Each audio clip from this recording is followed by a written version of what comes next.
もういったんじゃない？これは。これはいったでしょ。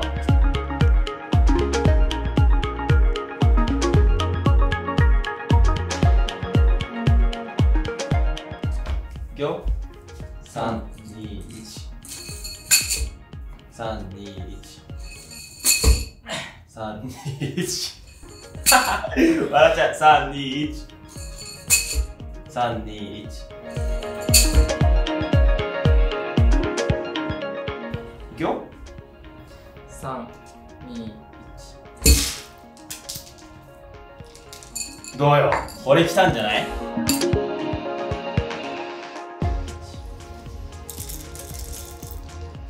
？3、2、1。あれこれレックしてたね。まあそんな無駄にしないからいいけどさ。行こう行こう、もう一回行こう。行くよ。レックするよ。レックするよ、じゃあ。行きます。3、2、1。回せじゃあシンプルに。ここな。2、1。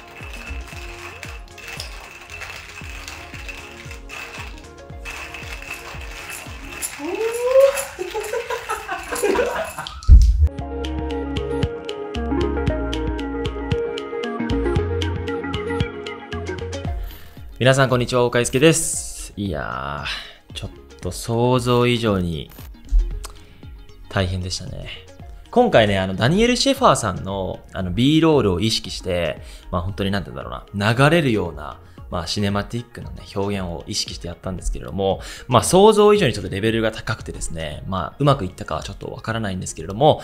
本当にね、こうやってステイホームしてる時に、多くの人にね、こういった表現ができるというところを、見せようと思って今回は収録させていただきました。で、今回使用したのがね、ちょっと、テスラちゃんが今ここにいるんですけれども、クレイン 3S と呼ばれるジーユンさんから新しく出たスタビライザーを使用して、手持ちでもね、撮影したんですけれども、今回はこのカメラの簡単なね、使ってみた感想も皆さんにお伝えできればなと思っております。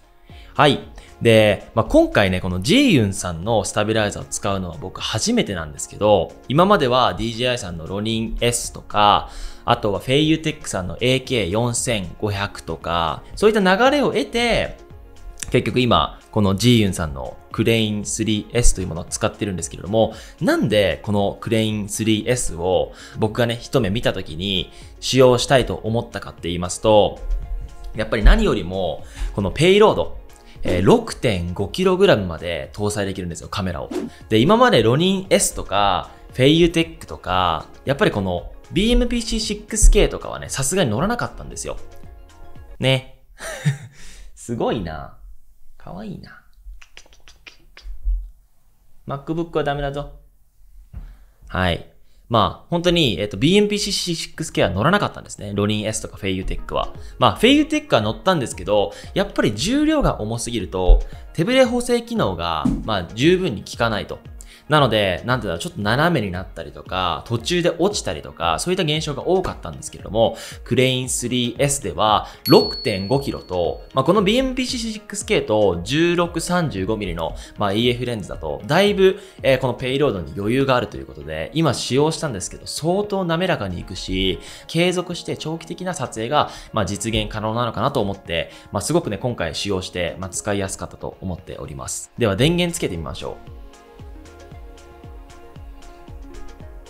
本当にこれ見ていただければわかるんですけど、だいぶでかいし、結構重たいんですよね。で、これね、BMPC6K だけじゃなくて、キヤノンさんの C300 って言われるシネマカメラとか、レッドって呼ばれる、本当にこれシネマカメラっていうものまで乗ってしまうぐらいのペイロード 6.5kg まで可能なスタビライザーということで、なんて言うんだろう、もう本当にローアングルも撮りやすいし、ハイアングルも撮れるし、使いやすさは本当に何も問題ないですね。で、これ、